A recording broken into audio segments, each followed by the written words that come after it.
Gamer here, appearing for the first time on my channel on camera, and also for the first time doing a Football Manager video. I've been talking about this for a long time, I've been thinking about it for a long time, and I'm finally doing it. We're getting a Football Manager 2018 series started, and this is going to be a little preview for it.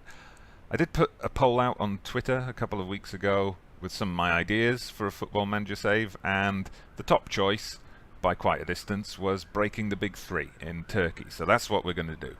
So who are the big three in Turkey? Well, if I ask you to name a Turkish football club, assuming you're not from Turkey of course, you'll probably say Galatasaray. If I ask you to name another one, you'll probably say Fenerbahce or Besiktas. Well, they're the big three. In 61 seasons of the Turkish Football League, they've won between them 54 championships. They've really hogged the title. Galatasaray with 20 titles, Fenerbahce 19, Besiktas 15. Only two other teams have managed to win the title in the last half century plus. Trabzonspor have 6 titles, but their period of dominance was brief in the 1980s. They've challenged every so often since, but then they've never returned to those heights. And Bursaspor, about 8 years ago I think it was, they did a Leicester before Leicester did a Leicester. They kind of rose up, unexpectedly won the title, and then they slipped back down into mid-table again. So I want to break the big three, and I want to do it with Genclerbirligi. Now, why have I chosen this team? Well, they're a team based in the capital of Turkey, Ankara.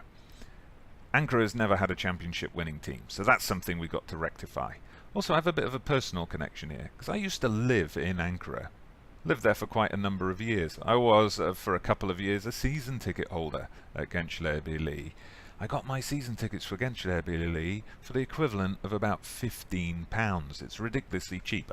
An entire season's worth of top-flight European football for £15. Whereas you can't even get into a conference game in England for that much these days. Anyway, while I was there, they had a great period actually in the early 2000s, 2003, 2004. They had a great run in the UEFA Cup. They knocked out some big teams: Blackburn, Sporting Lisbon, Parma. Blackburn and Parma may not be big teams now, but they were then.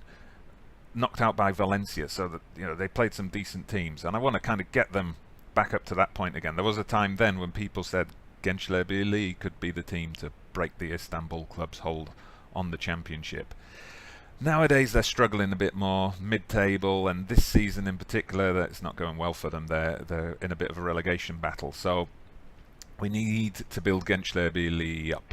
So I'm going to be looking to build them up to a point where they can challenge the big three and they can win the title. And then from there, we want to break that dominance. We want to make Genclerbirligi the #1 football team in Turkey.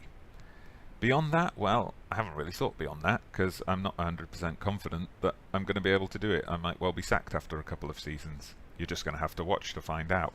But beyond that, well, there's always Europe. Galatasaray are the only Turkish team to collect a trophy in Europe, the UEFA Cup back in 2000, so it would be nice to kind of bring some European silverware back to Turkey, and maybe, we might think about the Turkish national team somewhere down the road. I feel they've always had the potential to be big performers, but they've got close a couple of times. 2002 World Cup, Euro 2008 spring to mind, but they've been inconsistent, so that might be something to address as well. But Turkish football, I've been there, I've watched the Gençler games, I've been to Besiktas for Champions League games. Turkish football is mad, but it's fun. It's mad, but it's fun. You go there, and in a 0-0 game, you'll have the fans chanting away. They've got conductors, they've got the guys with the big drums out, and it's a fantastic, crazy atmosphere. So I'm glad to be enjoying Football Manager 2018 for this save. I have previously done a couple of saves in Turkey, doing Gundo's Challenge, if you're familiar with that from the SI forums, where you take a newly promoted team from the bottom level of a European nation and try to take them up. And I did complete it with a team called Yalavaspor back on, I think it was Football Manager 2009. So I'm going to try and revisit my own personal Football Manager Turkey glory days. So I hope you're going to stick around. The first episode will be coming out in the next couple of days, but for now, I'm Dodgy Gamer. Thanks for watching, and I'll see you on Football Manager soon.